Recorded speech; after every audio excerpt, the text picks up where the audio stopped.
It's 101.9 The Mix. It's McCabe and Jenny from the Afternoon Mix. And today, super excited to catch up with comedian, actress, former radio host, now the star of the hit movie Joyride, Sherry Cola. Oh, Woo! my friend, Woo! my dear Casey McCabe and Jenny. I mean, I can't believe that I get to talk about this movie that's the first of its kind. Honestly, it's so R-rated. It's so in your face. And it just happens to have these cultural specifics. It's the first of its kind.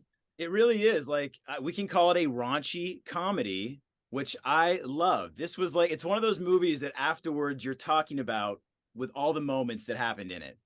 Yes, there are jaw-dropping, tear-jerking moments throughout, and I think that surprises people how much heart is in this movie because yes, it is funny first, 1000%. It's a chaotic adventure where, there are blue wigs, K-pop music sequences, drugs on a train, a threesome montage. Like there's so much going on in this movie and it absolutely delivers. But yeah, this is in the category of the classic comedies like Bridesmaids, Hangover, Girls Trip. It's just a good time. I love the movie first off because not only is it hilarious, but secondly, as an Asian American, I could relate to so many moments. Sherry, did you ever experience what Lolo as a young girl in the movie went through? Oh, for sure. I mean, growing up in the playground, kids would call me Chino. There were definitely things that we were embarrassed about, including the fact that my parents had accents, just bringing quote unquote smelly dumplings, in my lunchbox. I'm so mad that I was ever not proud. You know what I mean? But it's because of representation and the lack of our voices on the big screen that we were brainwashed into thinking we were less than.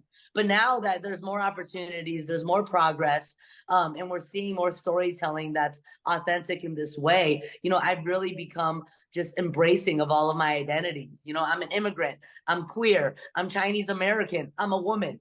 These are things that no one ever rooted for, but now I'm just, owning as superpowers and it shows. It does show. And I mean, when you first got this script, Sherry, I mean, were you obviously probably laughing your ass off from it? But I mean, when you first got it, like what was going through your head with just everything, the representation, the comedy behind it, and the story? So Adele Lim herself calls me April of 2021, and she co-wrote Crazy Rich Asians. She wrote Ryan the Last Dragon. She's an icon in the community. And she hits me up with this script that Cherry and Teresa brilliantly wrote. And she told me it was her directorial debut. And at the time, the title was Joy F Club. So it told me everything I needed to know. And she says, she sees me portraying this character of Lolo. And Adele actually first saw me in 2019 when I opened up for Ronnie Chang's first Netflix taping. And she told me that she saw me on stage and was like, who's this girl? So it's so full circle. And when I read this character of Lolo, I was just so blown away at how unapologetic she was and how everything she says kind of proves stereotypes wrong. She's loud, she says what people are thinking, and that's really how I've always wanted to live my life, inspired by Margaret Cho, honestly, to just shatter the boxes that we've been put in. So I read the script and the original draft, I mean, it's evolved a lot since then. Originally there were water buffalo. Okay. Originally I had to be fully nude with paint all over me because my character is a sex and body positive artist. And, it was just so liberating. I think this version of me has been dying to be unleashed. And that's kind of something that you had mentioned. You said you've done many characters, but I mean, your truest form has been Lolo. Can you explain that a little bit more? Yeah, it's just so cool to feel seen myself, doing the work. I think, all four characters prove that we're not a monolith. We cannot be more different. And just like how we watch Sex in the City and say, like, oh, I'm such a Miranda or I'm so Samantha, people will walk away saying, oh my God, Lolo is me. I am Lolo. And that's how I feel. She's such a good friend at the end of the day. She has so much passion for her art, And she's kind of figuring it out, just like I did for a lot of years, before I had the resources and the tools to really follow my dream. I had, the hobbies, I had the willpower, but I didn't know where to start. That's really what this film was about, discovering who you are, and where you belong in the world and within your friendship circles. So it's just so human, it's such a universal story, and it's so relatable at the end of the day. I think this movie is funny first, it's hilarious first, and we just happen to be touching on these life themes.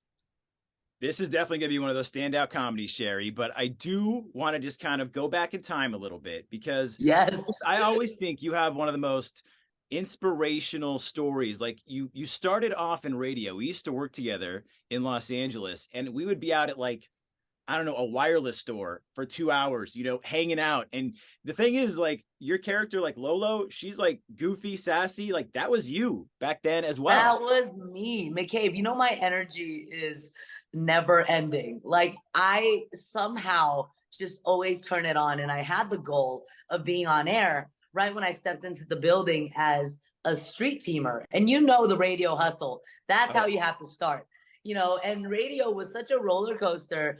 It's such a niche, like it's such a unique, spontaneous experience, and you don't know it unless you understand and went through it, because you'll be, passing out keychains at Metro PCS on Tuesday and then escorting the Jonas Brothers on Friday at the Forum. You know what I mean? It was such a wild experience. And, we were all 20 somethings, all my coworkers, just trying to make it.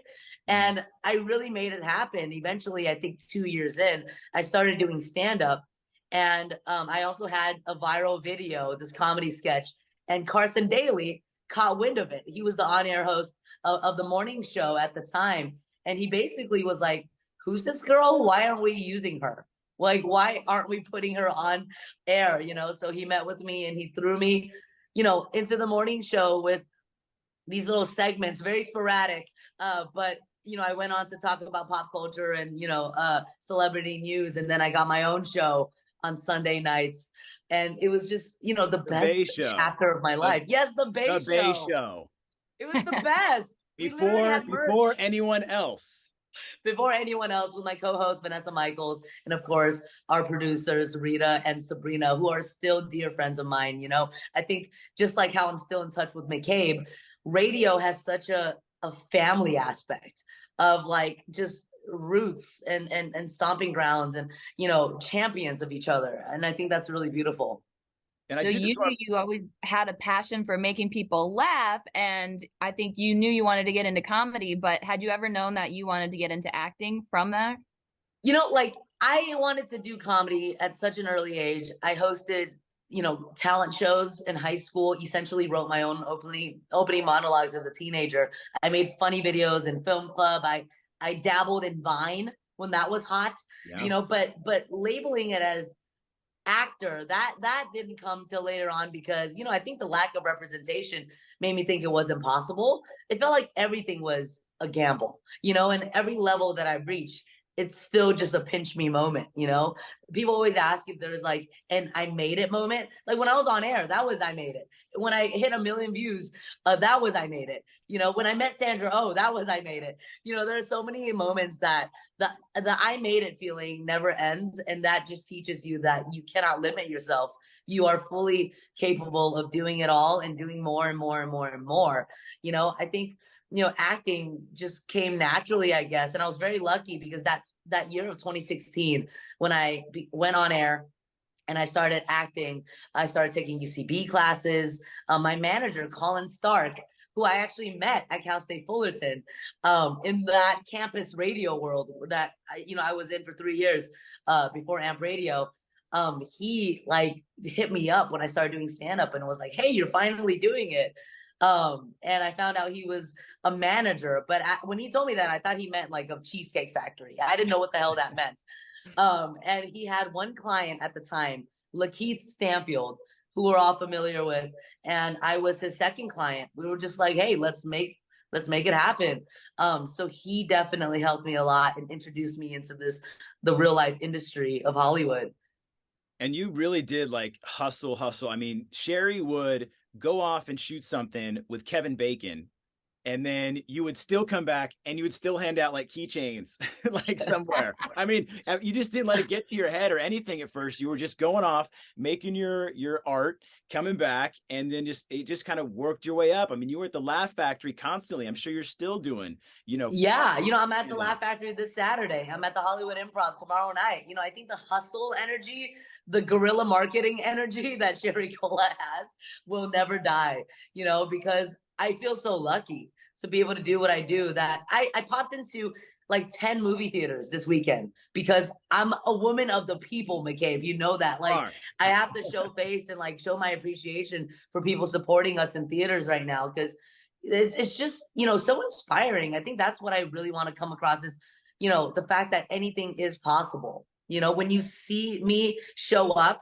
like this girl who was born in Shanghai, grew up in the San Gabriel Valley, like anything is possible. Like back then in the radio days, I wanted to get my hands on anything I could. I was doing social media stuff. I was board hopping from like midnight to 6 a.m. We know that hustle. I was answering phones, giving away tickets, like setting up tents in Palm Springs, like right. We were doing the most for the least, mm-hmm. But I didn't care. I just wanted to do something with my life, And not only did you get that hustle from being in radio, but I know you credited your upbringing and your mother for her hustle and how hard she works. And I can relate. I think Asian parents are very strict, they know the hustle. And I know Joyride, being an R-rated movie, has your mom watched the movie yet? Oh my God. My mom came with me to the LA premiere and I was watching her watch it the entire time. And there is a language barrier, but listen, the graphics are enough in this film. But she was just kind of like this, like just studying it almost, but afterwards she did compliment me on my tongue skills, which I would say is the American dream. And she's so proud, like I said, this has exceeded all of our expectations. The fact that my face is on a billboard, like what? Like we couldn't even have imagined this. And, she literally printed posters of Joyride and made me sign them for her customers at her restaurant in San Gabriel. And yesterday I popped in because she was watching the film with like 30 of her friends, aunties and uncles that I grew up with. And I showed up and all of them were tugging me, just like trying to take selfies. So she's very proud. She was handing out the posters to randoms in the theater. And listen, my mom is also on the street team of Sherry Cola. Yeah. I was going to say, I love your mom and also that family dynamic, which again, watching the movie, I'm like, yeah, this is so familiar because your parents in the movie, they're restaurant owners and then your mom. So, I mean, were these going into your character like already written? Did you somehow kind of tweak things and say, hey, can we do this? It is very aligned with my life. A lot of Asians own restaurants. That is the truth. That was actually not part of the original script. We actually had an alternate beginning and ending. We ended up doing reshoots a year later to tweak some of the arcs of the story. And that restaurant piece was a new bit. And it is very special because that is my life. I hung out at my mom's restaurant for hours and hours. I was peeling potatoes. I was cutting string beans. They put me to work, like the work ethic is in the DNA.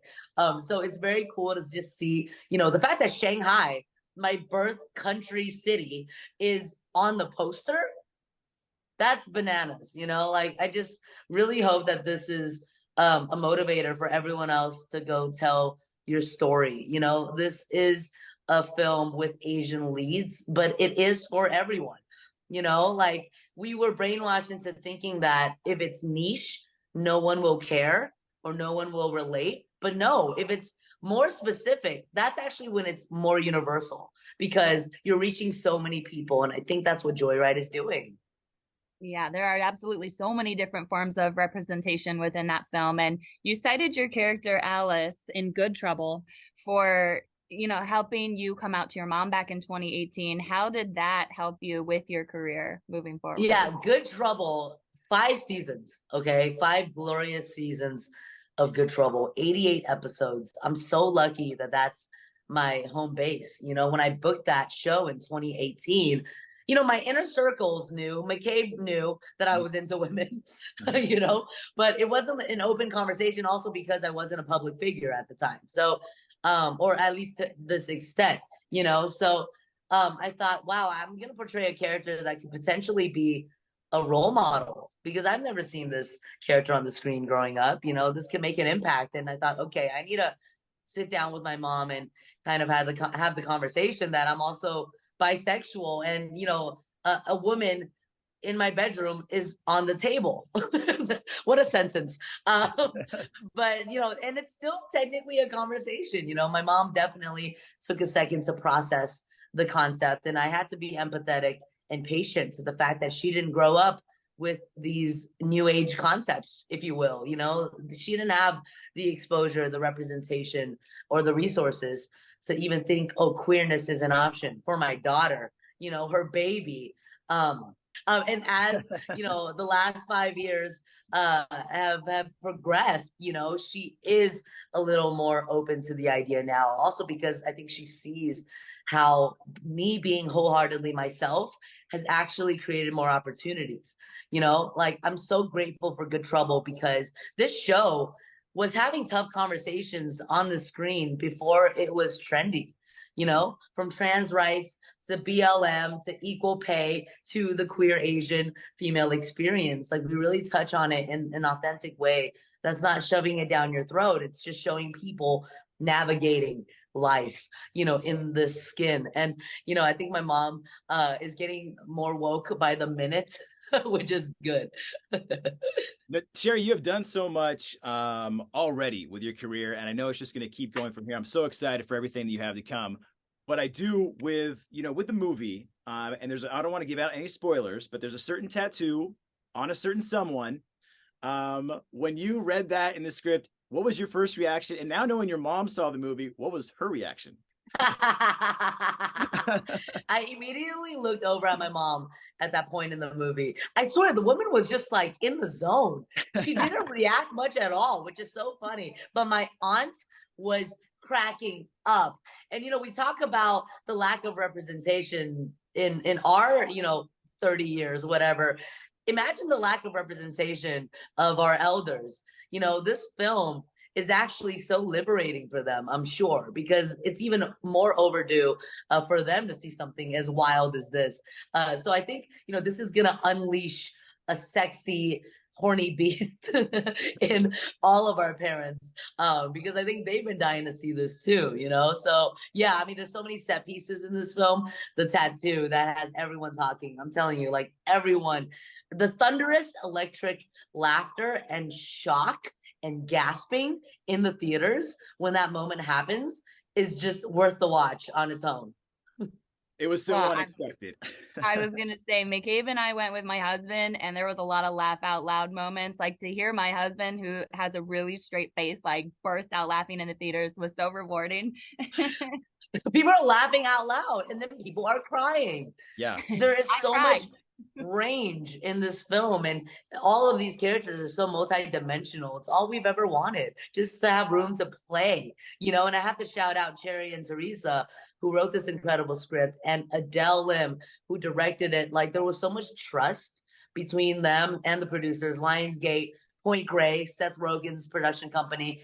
There was so much trust between us that we just had this safe space foundation to just be ourselves and let loose and find a lot of magic in the heat of the moment, because you best believe there was improv. Oh, for sure. Now, with this movie being just so hilarious, and it is, you know, four friends that come together. It's also emotional. It's funny. But are we going to see a Joyride 2? I hope so. Listen, y'all have to go support this in theaters. You know, if the numbers are looking good, I'm sure they'll give us a sequel, because there's definitely room for a sequel in the ending. I think, you know, I'm happy to keep telling this story, and these characters I'm so in love with, and I think a lot of the audience is invested as well, and they want to see more. You know, the Brownie Tuesday WAP rendition is on Spotify. Okay, it's on repeat. It's on repeat in my place. So, you know, I think it's definitely a movement in some way, shape, and form. The Joyride cinematic universe. Well, It's a I'm great. again so proud of you and so happy to where you've come. You know, now being a movie star, and we're still in radio. Do you have like a moment that sticks out for you working in radio? I mean, it Oh could my be a good God. moment, it could be a bad moment.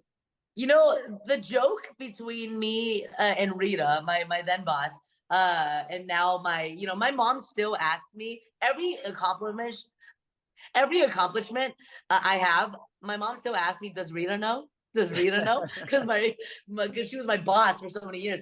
Um, so the joke was that I was the best worst employee because I was such an overachiever, but I literally did so many things that were just like shake my head moments. I crashed the DJ truck. Do you remember that? Yes, I do. Yeah, There was this that's huge right. truck, like a U-Haul size, like big, big. And I fell asleep behind the wheel because I was so burnt out. This was probably like 5:45 a.m. We were doing a college hit in like Riverside. The freeways were empty, thank God. And I was so tired because I just started board hopping in the wee hours of the night. Mhm. And I fully fell asleep behind the wheel. So that's definitely a memory that reminds me how fortunate I am that I'm still here. Um, Please get your sleep, Yeah. not behind the wheel. I mean, there was so much debauchery, I'm actually developing a TV show based on this chapter of my life, also as an inspiration because I really did it, like I went into this building as a street teamer and then actually went on air. So there's such an arc there. But there were so many things that happened. We were all 20 somethings, trying to make it. And we would all go out. There were love triangles, like one night I lost my phone and got pink eye simultaneously. So it's just chaotic adventure, very much in the theme of Joyride. The movie, your character's been an inspiration. I can't wait to follow you, and I've become a fan. So I'm looking forward to watching all of your other work. Oh, thank you so much. Yes, I have another movie, Shortcomings, coming out August 4th in theaters, directed by the one and only Randall Park. So if you want more Sherry, you know where to go. We are going to get more Sherry. And thank you again, Sherry Cola, for taking the time. It's so nice just to catch up Thank with you. you. Please, Chicago, let's yeah, go. make it out to McCabe, Chicago. Jenny, the pleasure truly was all mine. I'm thrilled to see your beautiful faces and thank you for having this conversation. Joyride in theaters everywhere now.